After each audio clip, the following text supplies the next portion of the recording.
Hi, this is Ed in San Diego. Welcome back to Global TV Talk Show. This is a unit of globalbusinessnews.net. You should go and check it out. Today we continue the series with Ron Cooper. He's based in the East Coast in Maryland, about 90 minutes outside Washington, D.C., along the Chesapeake. Nice area. Ron and his wife Marty have been in business a very long time. They call it the Cooper culture, and you should check it out, thecooperculture.com. He's an advisor. He's a trainer. He's an executive coach. He's a team builder. The inevitable conflicts develop, of course. We're humans. So how do you deal with conflicts in the workplaces or at home? That's an overriding theme of today's discussion with Ron Cooper. Stay tuned. We'll be right back. Thank you for being here. And I welcome your feedback. Use my email, editor, global business news @gmail.com. I'll repeat that. Editor, global business news @gmail.com. It'll get right to me. Thank you. And we're back with Ron Cooper. This is the Cooper culture, and you should check it out. You'll be glad you did. It's thecooperculture.com. Good morning, Ron. Good morning, Ed. It's great to be back with you. Ed, I want to continue our conversation on change. And Stephen Howard introduced that topic or had a very recent conversation with you. I want to continue this conversation. I'm going to address it at two levels. One is in the corporate level, but then also we'll finish up at the family level. And I want to address it from the standpoint that we're working with a person who, let's just say, is a hardliner. Nope, I don't support the change you want. Nothing seems right about it. And this person may be of the mindset that I'm going to go a little further than just not support it. I may vocally try to undermine what you're doing and so forth. Ed, I'm going to start out from the corporate perspective, and that is I have, let's say I'm the CEO, COO, somebody that of the nature that I have recommended a change, and I've explained it to you and others, and most people, but maybe Ed, I'm just going to use you as a representative example. You're not on board with this. And you vehemently oppose whatever I'm changing. Let's make sure we put everything into context. This is legally, morally, ethically correct. The change I want to make. We, in my opinion, need to make the change because of maybe various environmental, cultural, community changes and so forth. I want to have a greater impact to our local community. But you, Ed, and I know this is not you personally, but you may be of the mindset, nope, I just cannot support whatever the change is. And I'm not focusing on anything in particular, but you just vehemently disagree with it. And you may or may not, based on your personality, tell me you do that you do not support the change. But let's just say that I at least discern, Ed, I just have a sense you're not really on board with us. And you and I have a conversation, and during this conversation, you either clearly say or I clearly discern, Ed, it seems to be more so that you are not just on board, that you might vocally disagree with me. You might try to undermine the change I'm trying to bring about. And I would ask you, Ed, am I hearing you? Am I discerning you correctly?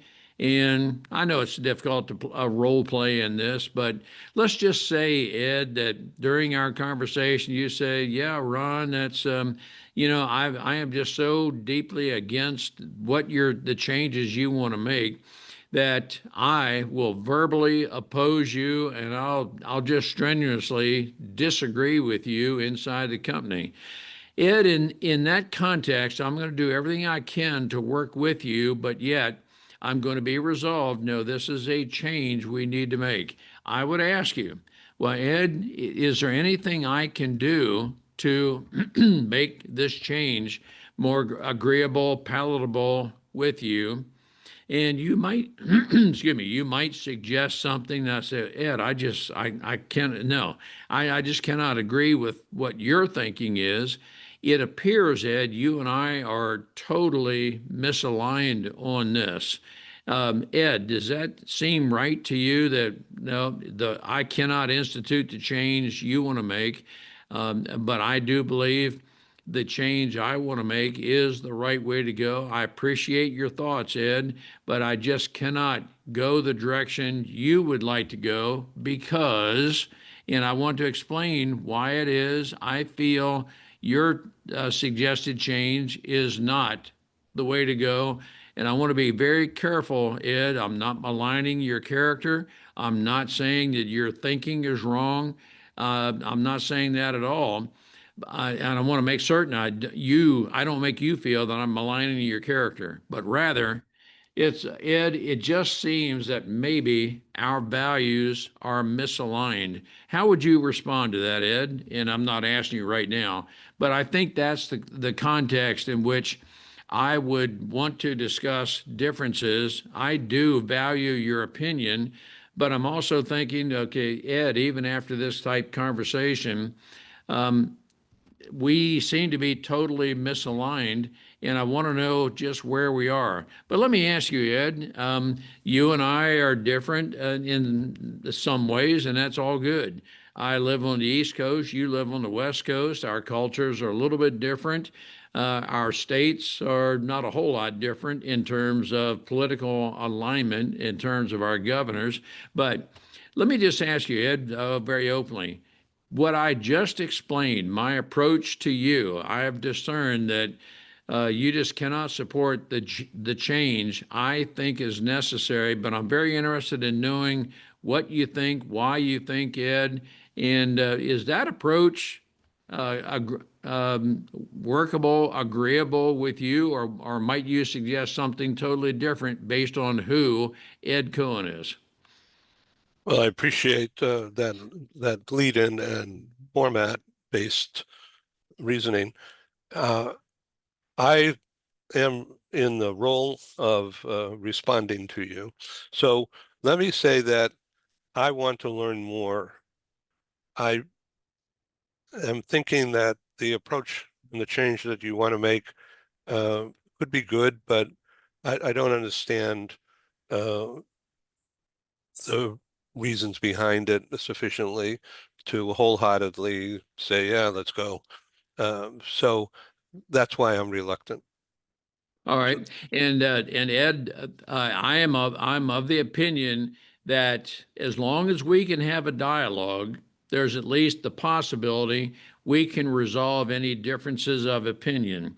And so, in this case, Ed, I'm not necessarily asking you to 100% agree with me, but in this case, I am of the opinion, and let's just say that you have confirmed that you so vehemently disagree with the change that you might openly within the company try to undermine what I'm doing so that I cannot, or at least you would make it very difficult for me to institute this change.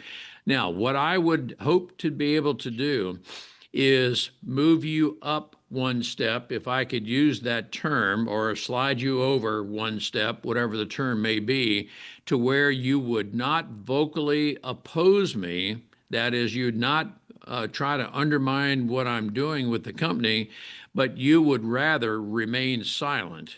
And so what I would try to do is try to encourage you, try to persuade you, inspire you to not vocally oppose what I'm doing, but rather, Ed, could I encourage you just to remain silent and not verbally attempt to undermine what I'm doing?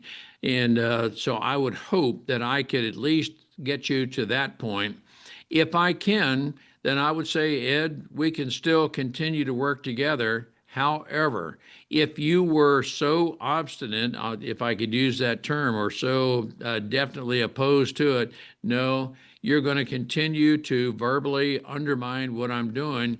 I would believe, Ed, would have to get to the point where I would have to discuss, well, Ed, it seems maybe we can no longer have work together in this company because my values are, my reason to institute this change are, and it seems you vehemently oppose everything of what I want to do with the company, which might translate to you verbally oppose me as well.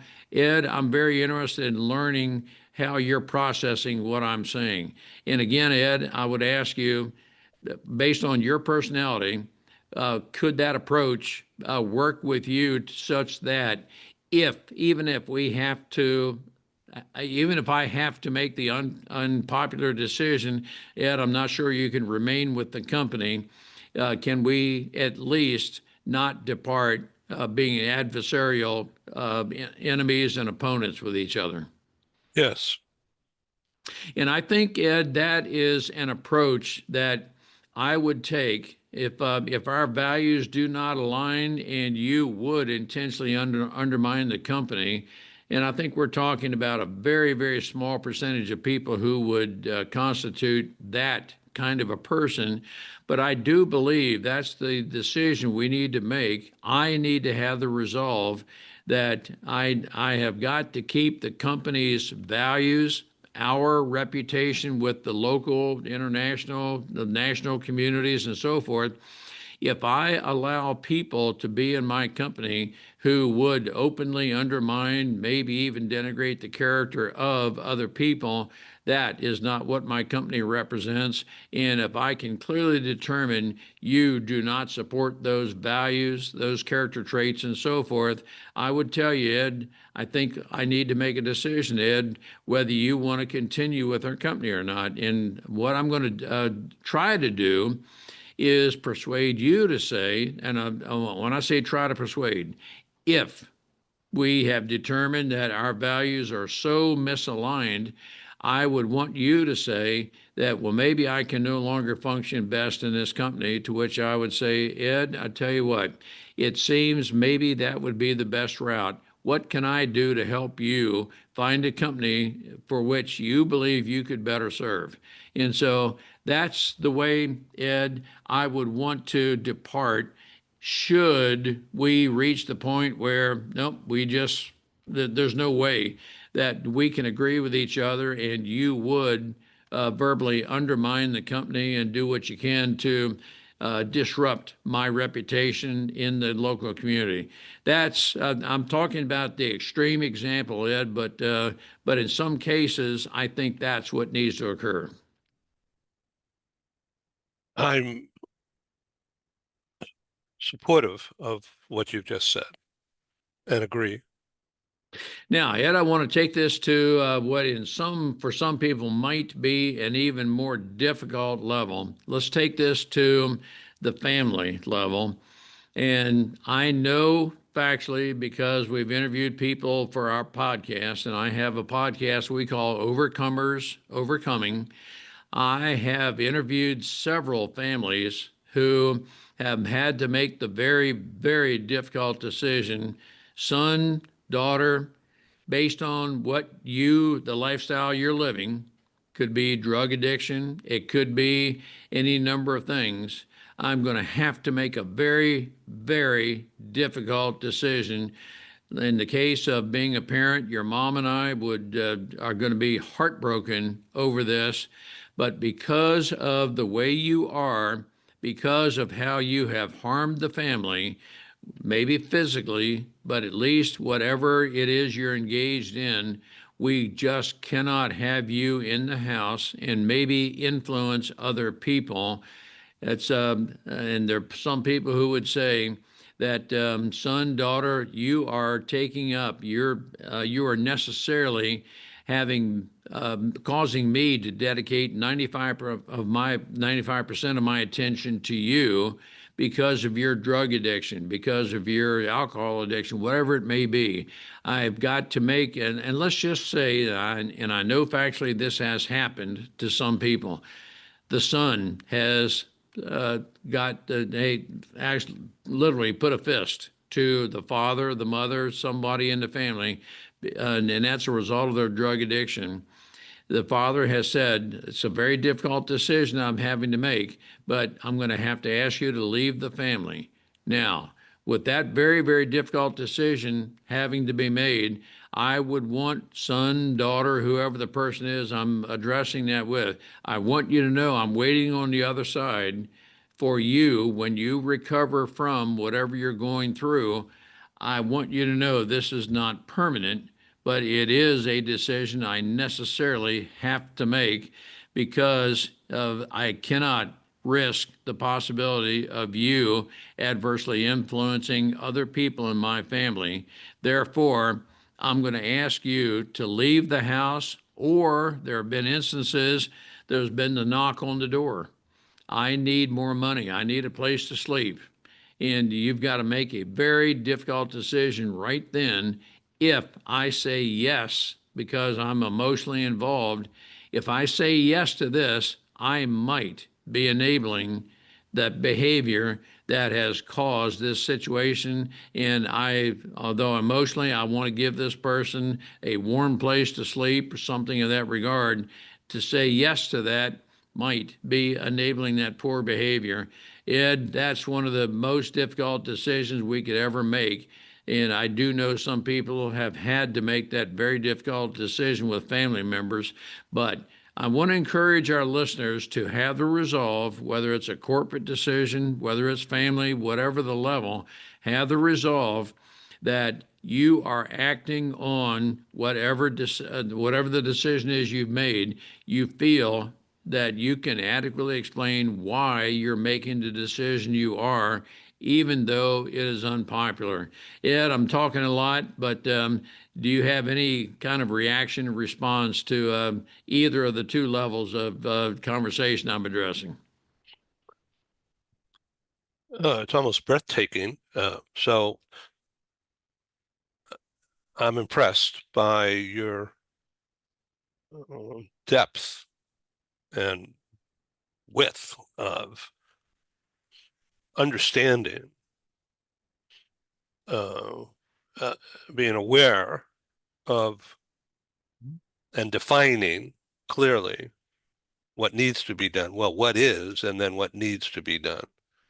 I think one of the things you just said, it's in a single word, but it's so very, very important, aware.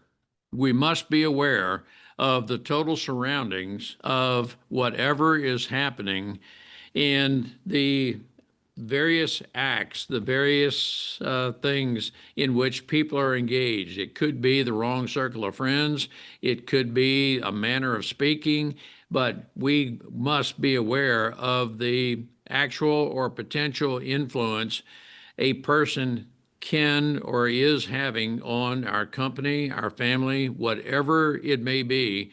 We cannot I would say, dismiss somewhat flippantly or just turn our back to it because, Ed, I'm a believer that whatever actions, whatever activity, whatever behaviors we accept, that becomes the new standard within the family, the company. We have got to uphold the higher standards.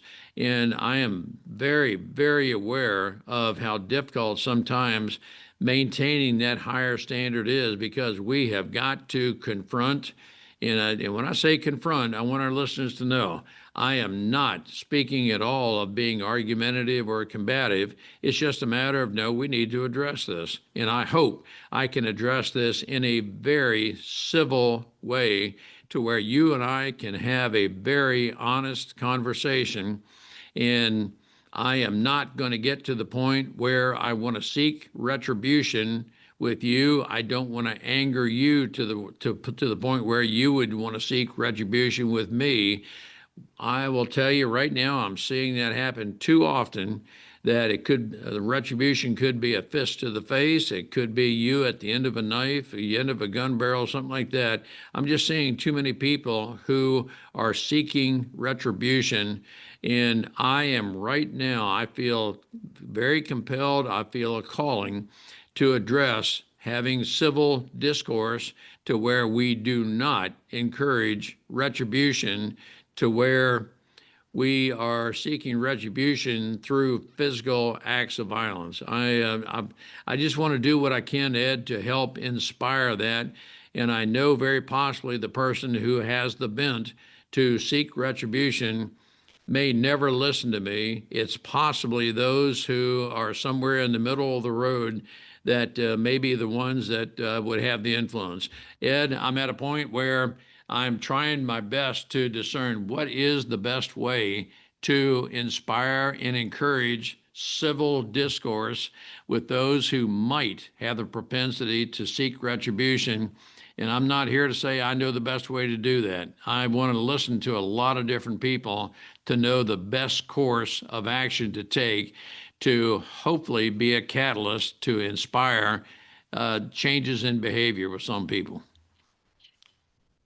Well, this is clearly reflective of things that are going on uh, within America right now.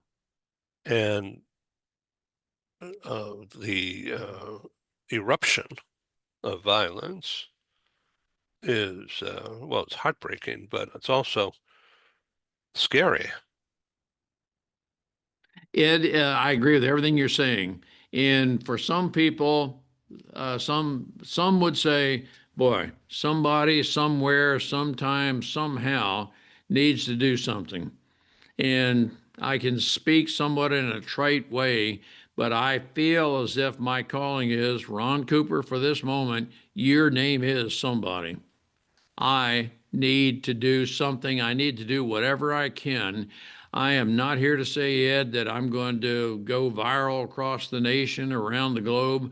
I just feel I've got to do whatever I can do to help assuage, help reduce the amount of retribution that some people have. And I will tell you that I think the worst place we can look is in our elected officials at the government level.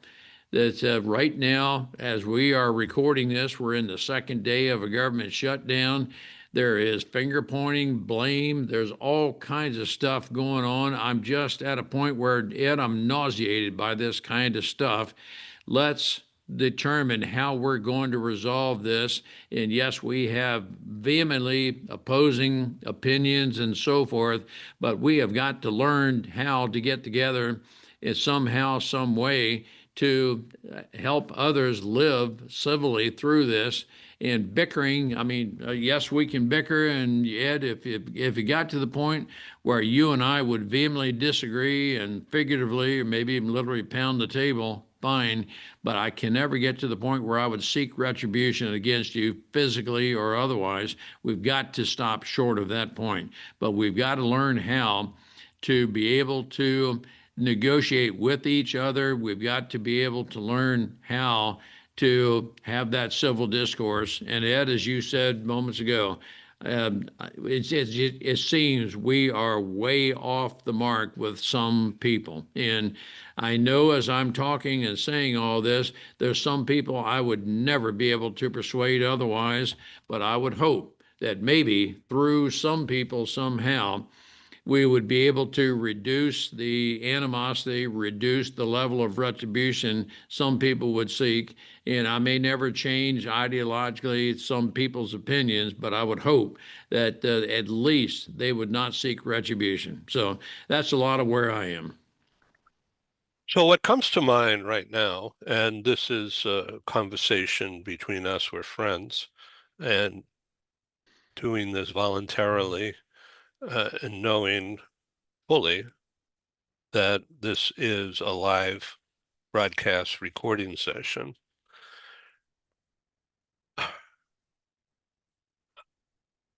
Hearing you say all of this and imagining people being in this position personally, I'm brought to this point.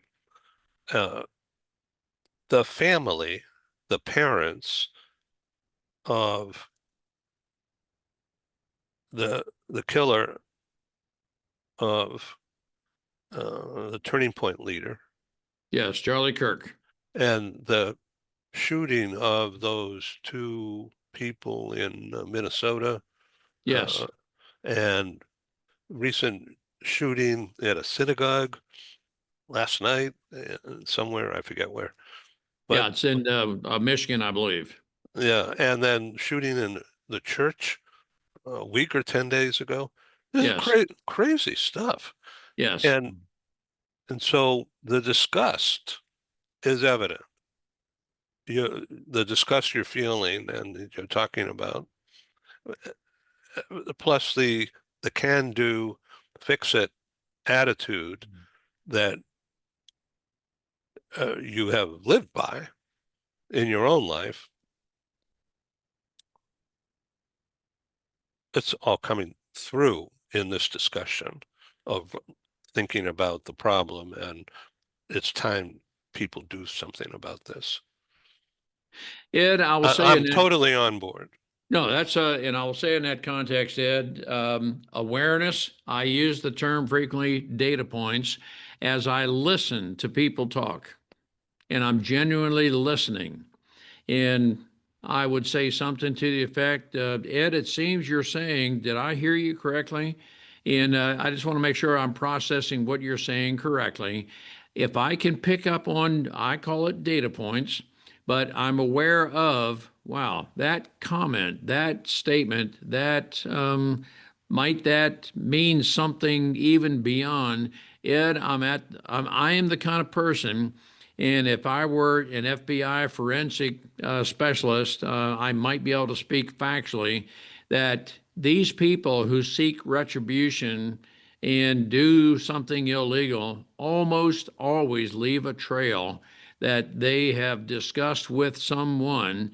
They can gain a following. It may only be two or three people, but my experience is there's rarely is it this person acted totally in isolation, literally did not speak to anybody. They just formulated ideas on their own. They don't search the internet for anything. I have never known of a situation like that that has occurred. They almost always leave some sort of a trail. And where I'm leading with this comment, Ed, I know as we choose to engage with different people, that we might be able to pick up on through our awareness some isolation, some comments that, well, that's that I think it'd be good to just ask a little bit more about, and then can we become appropriately involved in other people's lives? And I want to be quick to say I am not an advocate of being a neighborhood snitch, whatever the term may be. And I'm not saying that everybody's got to act like and do what Ron Cooper does. That's not my point there. But I would hope that we can stop short of seeking retribution to where that retribution might take the form of we need to eradicate the Ron Coopers of the world who think that way. And so hopefully I'm not talking in too grandiose hyperboles, Ed, but I would hope that we'd be able to pick up on different data points as I use that term and thoughtfully engage in other people's lives. And we just might be able to talk a person down from seeking retribution to where, yep, you have cared enough about me to help me work through whatever's troubling me and so forth. But I do know what I'm saying is what is happening in the mind of some people. So tremendous conflict out there is what we're seeing. Yes. And uh, um, the the divisiveness, big word, the divide out there in communities, whether it's north, south, east, or west, it's seemingly everywhere in some form. This is a mental health issue as well. There's a lot of issues here, but I think at the pinnacle, at the top, it's a mental health issue, and how do you deal with that? And Ed, the people want to psychologically save life. no, you're So, exactly right. so And I don't, Ed, I don't want to be afraid of walking down the street here in downtown San Diego to the market. no, I, you're right on. And Ed, you and I have discussed in previous broadcasts with you. I, for the first 2 decades of my life, had a very poor mental health. Never to the point where I would seek retribution of, annihilating someone's life, but I had some very negative thoughts, and I think I know the reason for that. But there are some people who have a very poor mental health for whatever reasons. And if we can pick up on those kind of through conversation, again, I call that a data point. We might be able to pick up on statements people make, and that's reflective of poor mental health. I'm not judging anybody, labeling, stigmatizing. I just know it happens. We may have a very negative thought about a whole range of topics, and I know that a collection of negative thoughts can result in other things that can be synergistic with those negative thoughts. I'm a believer, and I'm not a certified therapist, a psychiatrist, anything like that. I do believe, though, but as I am willing to listen to other people, I can pick up on various parts of conversation. And as I choose to be willing to engage in another person's life, I might be able to help them overcome a lot of the negativity that's in their life that, left untouched, could result in something, some form of retribution. And to any trained therapists, psychologists that are listening right now, I am not certified in that. I'm just giving you my personal life experience. so let's turn to problem solving on role playing again. The issue of course correction, internal course correction in the family or in the office. How severe is the gap that you are envisioning in this storytelling? Um, is it about taking care of a certain customer in a certain way that will impact the direction of the business potentially? That kind of thing?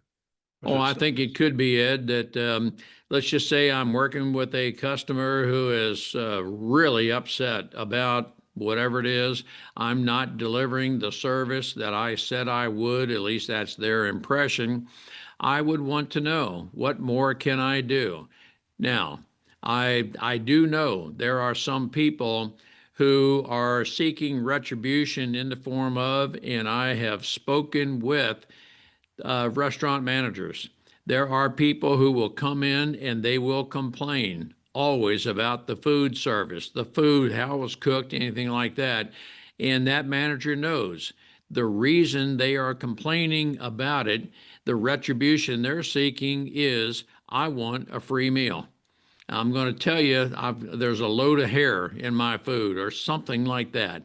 And so I know that if I were a restaurant manager and this person came in frequently and continues in this kind of behavior, I might have to ask this person not to come back to my restaurant because I know what their motivation is. They're seeking a free meal.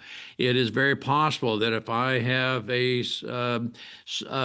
service organization, I maybe just pick HVAC just because that comes to mind, that various people may say that, well, you did not do, and so forth and so on, and they're constant complainers, and I will do what I can to try to be reasonable with these people, but there may be a point at which I'd have to say, Ed, it appears I just cannot satisfy you because everything is working right with your equipment. Your expectations of whatever are not reasonable. We can't even get there.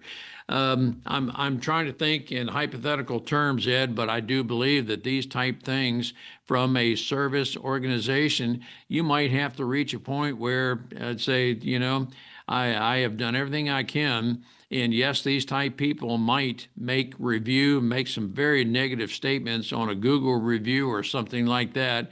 I would hope that I could overcome, maybe even I may have to go to legal means to remove negative comments because this person just wants to eliminate my business from the community. So I know these kind of things happen, and I may be going off onto a tangent of what you just said. Well, I'm just trying to be the voice or the ear and the voice of the audience out there who will be viewing this someday, soon. Yeah, and it's Ed. It's unfortunate that we do at times work with people who are so negative in their thoughts, and it's to me it is could be a factor of mental health. Again, I'm not trying to psychoanalyze other people, but I do know that there are some people who are chronically negative about other people, themselves, and so forth. And these type people do exist, and these type people will do. I know of some people who are just this way, who will do everything they can to undermine you personally, Ed. And it goes back to my original premise. I will never consciously denigrate you, your character, anything like that. But there's some people who don't care the smallest whit if they denigrate my character, my company, or anything. They have got to satisfy themselves, and that to me seems to be part of what retribution is. I need to satisfy myself.